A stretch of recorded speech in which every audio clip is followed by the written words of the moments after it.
All right, so maybe we'll get started. I think maybe people will join as we go here. And I just wanted to welcome everybody joining us. We're, of course, really excited to have this next in our series of public workshops, Bees Besieged, although, of course, we're talking about a book today that's of a different title.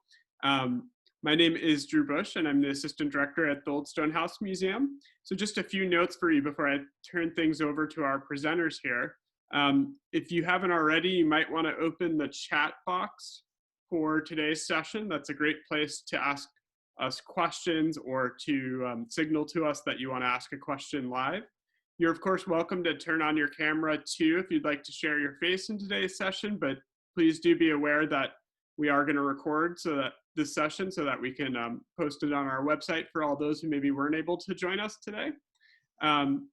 And I just wanted to say as well that I'm really excited about today's topic. I think it's going to be an exciting one. Hopefully, everybody's had a chance to watch the YouTube video we've been circulating. But I will now actually introduce today's presenters, and their names are Larry Karp and Bill Mayers. And we're excited to have both of them here with us today. So I'll turn it over to you guys for an introduction. And just for those who are wondering, you are on mute right now, but I will unmute everybody as soon as we're ready to take some more questions. Larry, you want to talk first, or should I talk first? Oh, you go, Bill. You're the young and the beautiful. Yeah, thanks. Okay. Well, my name is Bill Mayers, and I've been a beekeeper for 45, 47 years. I started keeping bees in St. Johnsbury, where I was taught by a retired geologist named Arnold Waters. And he was really the Pied Piper of beekeepers in the Northeast Kingdom. And he would go around and really do hive side checks with people. And he was really probably the most influential person in my beekeeping life, because he started it off, and I swore that when I got to be his age that I would also teach beekeeping, and so I carried that out and wrote one book about the beekeeping industry called Bees Besieged, and then worked with the Vermont Beekeepers Association for a while, and then got involved. Well, I'm going to ask Larry, who I think he's the one that came up with this idea of a history of Vermont beekeeping. But there were 6 of us who put this book together, and I think we're quite proud of it, and we would welcome any questions you have about it or beekeeping in general. I'm not sure how much I could say about hornets from Japan, but other than that, we're pretty good. Larry. Yeah, I got started. I go back to moving into Vermont in 1969 on an old hill farm, and it had an orchard, that we kind of inherited with the farm. And after we'd been there a year or two, one of the local ministers must have been a beekeeper, although I don't remember seeing any of his hives, but he decided to do a workshop on starting with bees, and this was about 1971. And I thought that sounded interesting. I got apple trees. I guess they should get pollination, and I don't know, how do they get pollination? And so I went and just got totally taken up with what he presented, the whole idea of it. And that's about as far as he went with it. He didn't do any mentoring that I remember, but I had a couple of Sears catalogs, and I looked in the Sears catalog, and there they were, a whole hive setup, and the bees, and you just ordered it and they sent it to you and off you went. So that's kind of how we got started, and just kind of learned every year a little bit after that. I didn't quite have the good fortune that Bill did. I didn't have a mentor locally. Everybody that I knew, all the farmers I knew, said you couldn't keep bees. They always died. So I said, that doesn't make sense. There must be a way to make them keep going. And I decided that it was interesting enough, because I'd always been interested in husbandry and animal farming, and we had animals, and figured, well, I could probably help figure out bees by just spending time with them. And that's got us going. And we've been doing it ever since.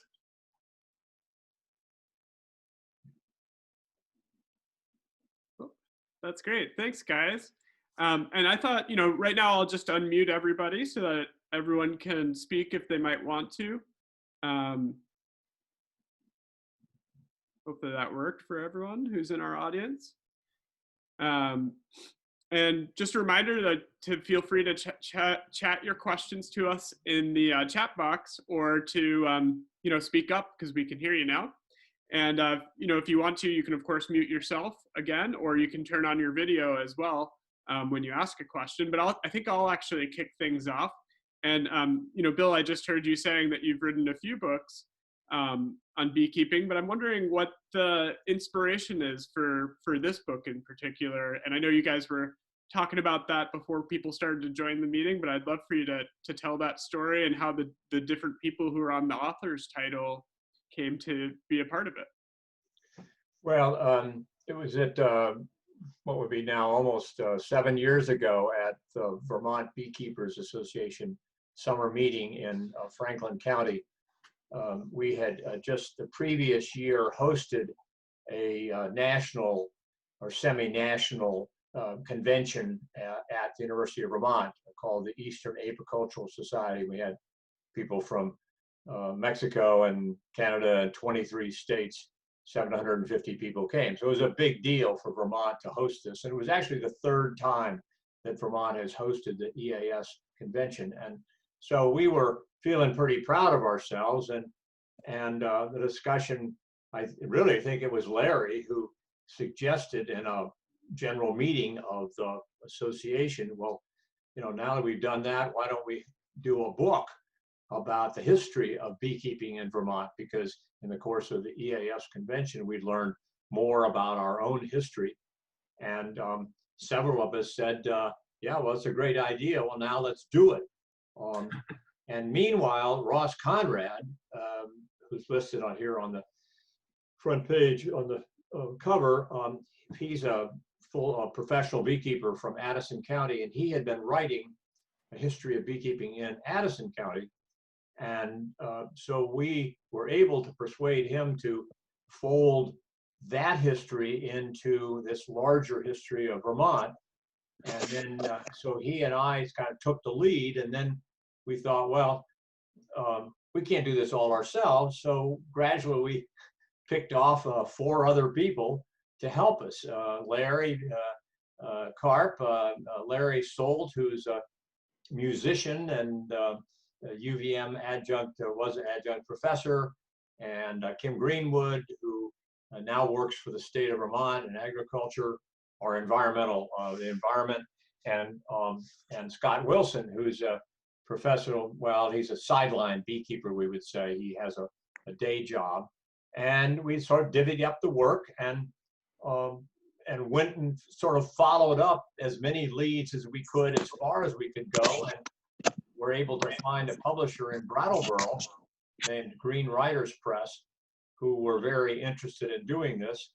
And so after a short 5 years, we were able to put this together and out into the public stream. Yeah, you followed up on that, Bill. I think what's always interested in me, and I think where I was coming from, is every old-time beekeeper that I ran into over the years seemed to have an interesting story, and they also had invariably were mentors of local beekeepers. They would be more than willing to share whatever they knew and help people get started. And I think that most of these old-time beekeepers, were unique in themselves. I think to be a long-term beekeeper, I think you can't help it, because it's like you end up inventing things and doing things and creating your own process, and I don't know, you kind of strike an interesting relationship with the bees and the whole process itself. Yeah, and I would say it's developing a group of mentors is a real crusade for the Vermont Beekeepers Association, because we think it's terribly important in particularly the first year of beekeeping, that you have someone whom you can ask questions to. And I'm mentoring a friend of mine, and I get probably 3 or 4 telephone calls a week from him about very ordinary elementary things, but they're the kinds of questions that you can't simply go to a book, or God forbid, you can't go to the internet and try to sort it out, because the internet is really not your friend as you begin beekeeping. It's just, there's too much there, and a lot of it is misinformation. And so to have someone who can give you a set of guidelines that you don't have to follow after your first or second, third year, but to have an organized, predictable body of information in that early year is just terribly important to keep you from making a fool of yourself or killing your bees. I think whenever you end up in a mentor type situation, I know it's whenever someone just wants to come along with me to the bee yard and look at the bees, you know, the people approach it kind of tentatively and are awed by, you know, you're opening up this hive of 30,000 bees, and, you know, they're not going to kill you. They're not going to come out and sting you.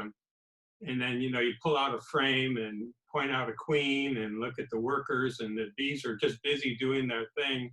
You know, some are bringing in pollen, some are putting up honey. It's really awesome.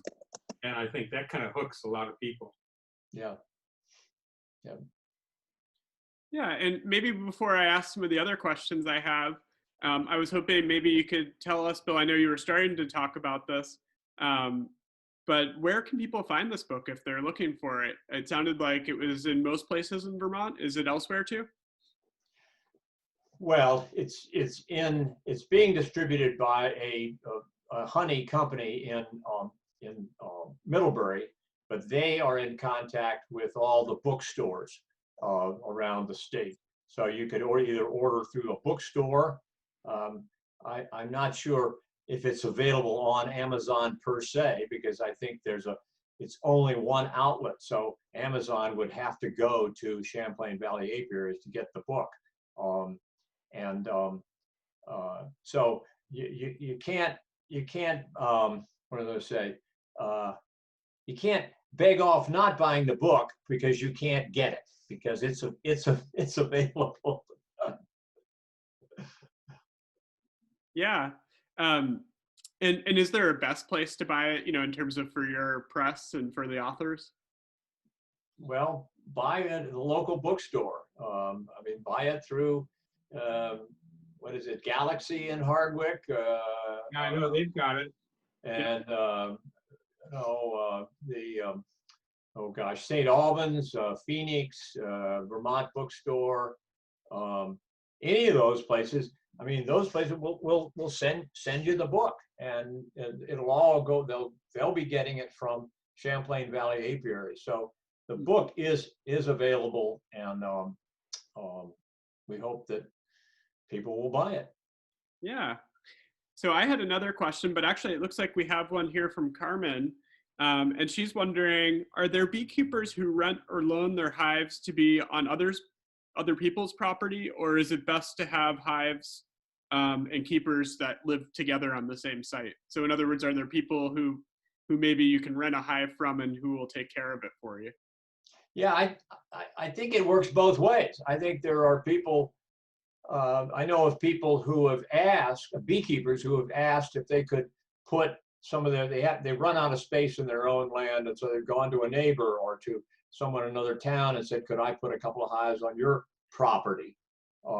And similarly, there are people who have gardens or would like to have bees on their property, but don't want the necessity of caring for them or investing them, and they, in effect, either rent for free or they'll rent for a certain amount of money to do that. And I believe on our website we have a way of signing up both ways for this service. So yes, it works both ways.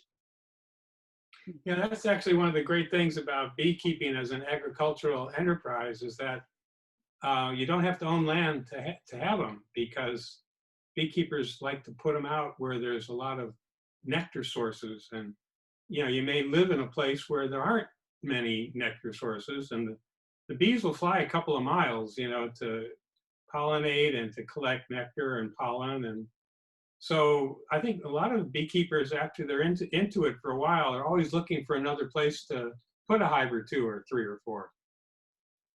Yeah. So I wanted to ask a question too, just given the topic of your book.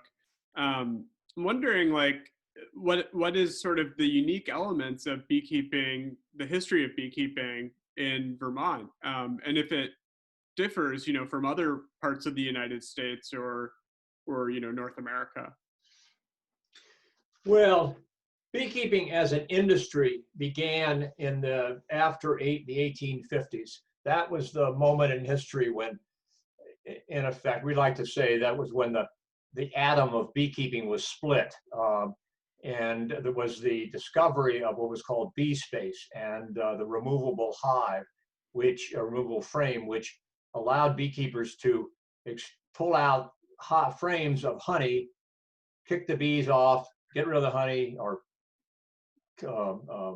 retrieve the honey, put the frame back in the hive without killing the bees. Because before that, you really had to kill the bees to get the honey. So this really launched an industrialization of beekeeping worldwide. And so by the 1860s, beekeeping was spread across all of Europe, the United States, and it became a real industry. So now there's probably, I don't know, I can't remember the numbers, something like 60 million hives in the world, and 2 million pounds of honey is produced. But that honey is of different grades. There's industrial honey, which goes into Honey Nut Cheerios and bread and so forth. And then you, at the other end of the spectrum, are people who sell honey locally that hasn't been heated, hasn't been even strained. And there's a company in Maryland that sells really raw honey, which even still has wax and bee parts in it, and has a certain clientele for it. I don't know, Larry, what do you want to add? Well, there's 2.5 million beehives in the United States alone.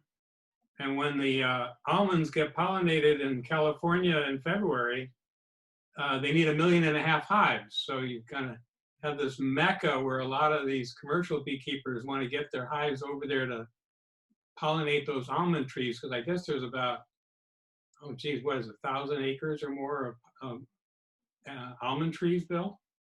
Oh, there's almost 1 million acres of almonds now. Yeah. Oh, okay.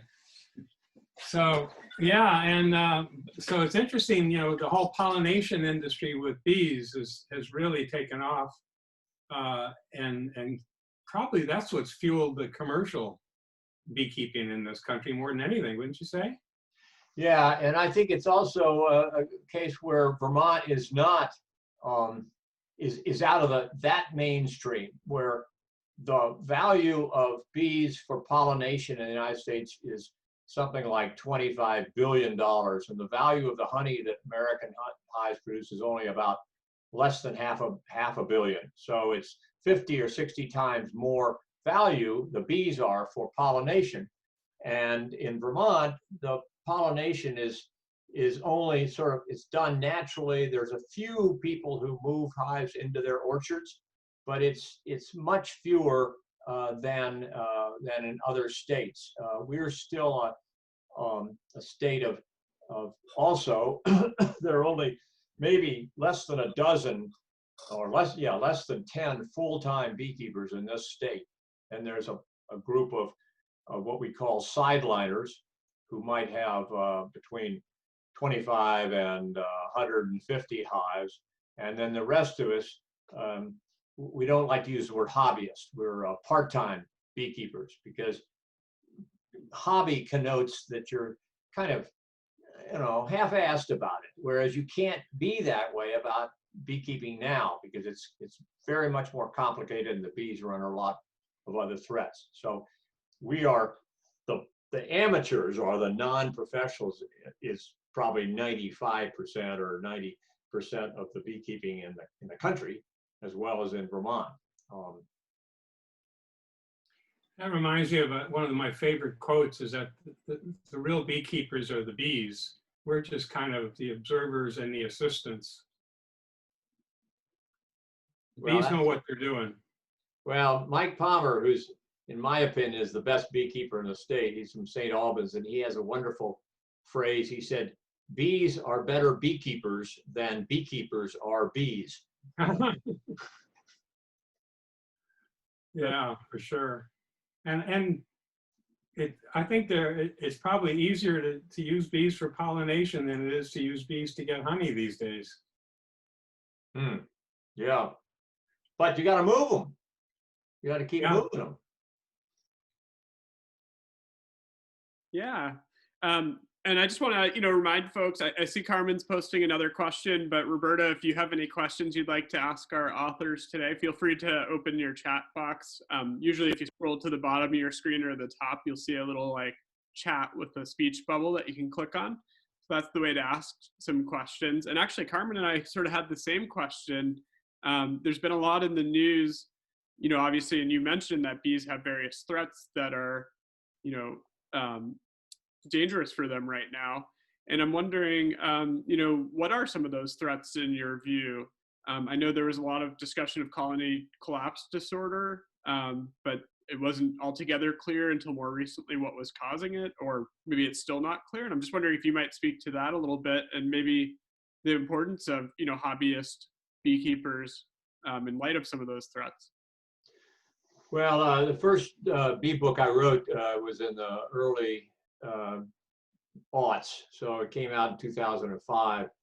But the title was Bees Besieged, and it was deliberately alarmist in that I was trying to describe, having traveled, I don't know, 22 states or so, talking to beekeepers about this perfect storm of pressures on bees.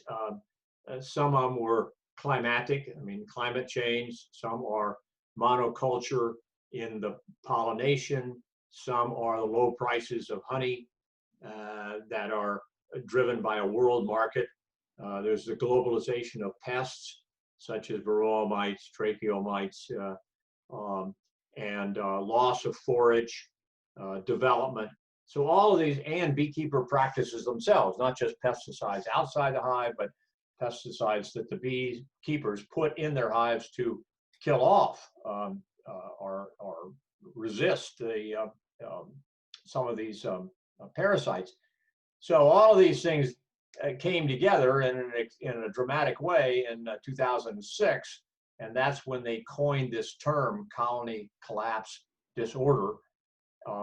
And they called it a disorder because there was no smoking gun. There was no single cause for this, and it remains so today. You have the continuation of these pressures on the bees, and so what it's meant in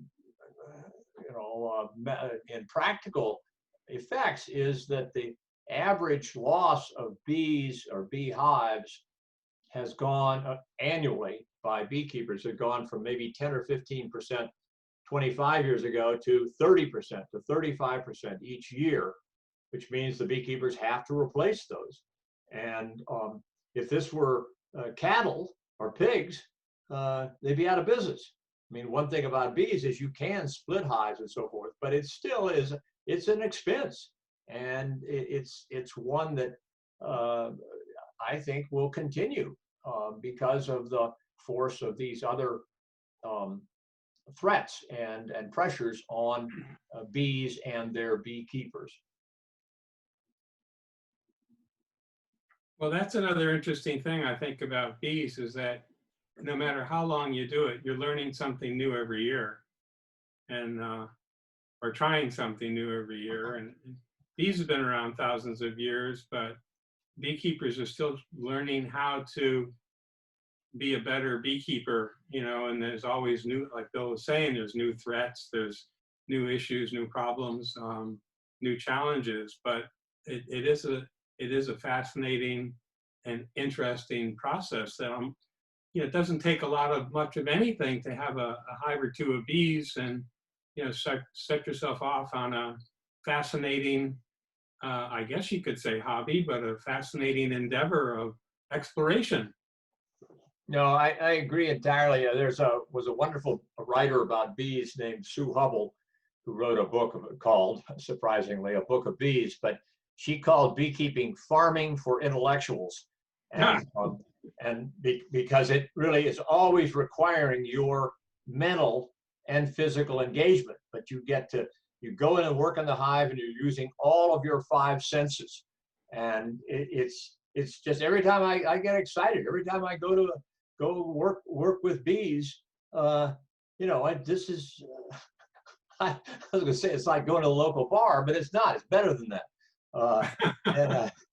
So it's just a great craft. And as Larry says, you never learn all there is to know about them, so it keeps you humble as well. Yeah, and I think we're coming up on 3:30, but I want to make sure that our audience can ask any other questions they want. So maybe we'll keep going for a bit. And I wanted to ask a question maybe while people think about theirs.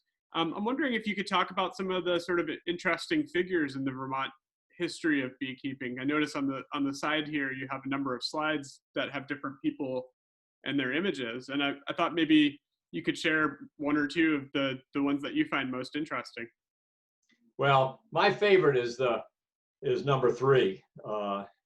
Augustine Manham was a harness maker from Waitsfield, and he enlisted in the army during the Civil War and fought in the climactic battle, a 3rd day of Gettysburg, and survived, even though guys on either side of him were killed. But he comes home and he goes back to his harness making company or business and does that for a couple of years. But then someone gives him a book about beekeeping, and he's really taken with it.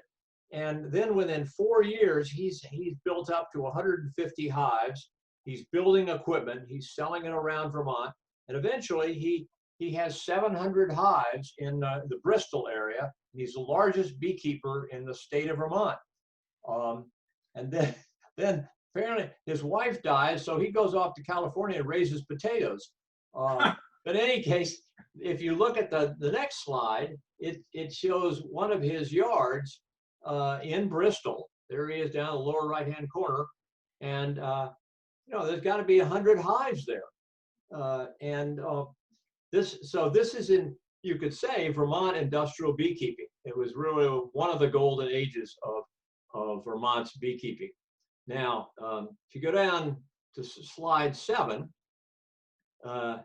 this is Dr. D.F. Jarvis, who he was a GP in Barrie for all of his life, but he got the idea, or someone gave him the idea of all the health-giving properties of honey, and he wrote a book called Folk Medicine, in which he promised that if you took honey and vinegar and switchel, it would cure you of all kinds of stuff. And the book sold something like 1 million copies. It was on the New York Times bestseller list.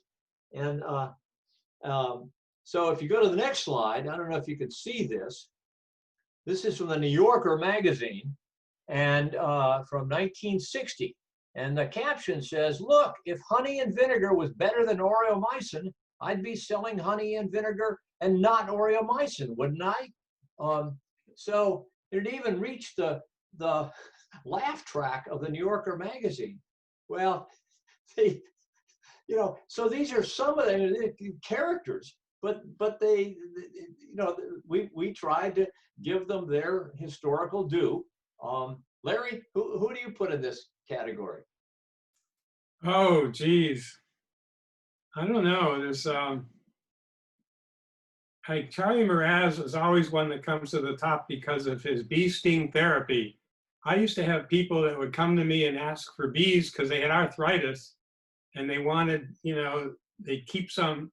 I give them a few bees, they put them in a jar and keep them in their fridge just to chill them, and they take one out and put it on a joint and get stung and swear that it improved their arthritis. Well, how many beekeepers do you know that have arthritis? Good point. Not many. there's in this beekeeping listserv, last week there was a discussion about whether people could submit their names if they're beekeepers and they get stung a lot. Have they been able to avoid COVID because of it? And so this guy was trying to posit that there was you could establish some correlation, but then the statisticians among some of the members of the listserv said, you'll never be able to have a plausible study, statistically valid, to do this. But so. Well, I think honey's been shown to be anti-inflammatory, but not that antiviral. Yeah. So I want to. Carmen had another question there. Yeah, I was just going to say, maybe we can, I have one question I'll ask 10 maybe today, but I'd like to talk about Carmen's question too, which is what's kind of the main thing that first-time beekeepers do wrong, or why do they have a lack of success when they're a first-timer? Larry. Oh, what do you think, Bill? You do a lot of teaching. You run into that? I think for one thing, it's so fascinating that you want to open the hive a lot. You want to look in and see what's going on. And of course, that's not the best thing to do if you do it too much, because it really is disruptive, and you could kill the queen, and, you could cause problems that make it difficult for the hive to build up and survive the winter, because we've got short seasons here, and the bees need all the time they have, to gather as much honey as they can to have enough to carry them over winter, unless you're going to feed them sugar syrup. And even then, it's a little iffy. So there's just so many, I think that's the other thing about beekeeping. There's so many different things, little things that make a difference, that if you do them, but learning how to do them, when to do them, because the other thing is all beekeeping is local. So what works in Addison County time-wise may not work as well in the Northeast Kingdom, because we have a different season and shorter days when there's no frost, or shorter days when the bees can work. So you really have to know your local area, which sometimes takes 2-3 years just to get some regularity to the blooms and, timing with the bees, because it's not so much the beekeeping takes a lot of time, but you have to do things at the right time. Yeah, I would second that, Larry, that it's so tempting as a first-year beekeeper to just want to get into the hive and listen to them buzz, and because you could say they're your bees and it's your livestock and so forth. But every time you open a hive, it sort of disorients them for 2 hours. And so learning what to do, when to do it is almost more important than what you're doing. So we have a rule in my classes is you always want to think, when you're going to a hive, you should have a purpose for doing this. And the VBA has we have an annual calendar of what you do in different months. And it's kind of general, because even there's a difference between what you do in Brattleboro and what you do in Hardwick. But within that general ambit, there are things that you want to be doing in different months. And if you can restrain yourself and have a mentor to help you make those investigations and inspections, you're going to be off on a better footing than if you just want to go in and groove on your bees. Yeah, and that's a great segue to maybe the question I'll ask for us to end today. And what I'm interested in asking is, how does somebody get involved in this if you are a first timer, right? Does it make sense to join the Vermont Beekeepers Association? I know here in the kingdom where the museum is, we of course have the Northeast Kingdom Beekeepers as well. And what would you recommend, if somebody's interested and wants to, I guess, maybe learn more to start, but eventually raise their own bees? I don't know about you, Bill, but what I tend to tell people is spend the first year reading and talking to people before you even consider getting any bees. And And then, you know, you can start to think about when you might want to get bees, because you want to get them earlier in the spring, you know, like end of April, early May, so that they have enough of a season, and you can get bees from various producers around the country, or some local producers. I think Mike Palmer still sells nukes, right?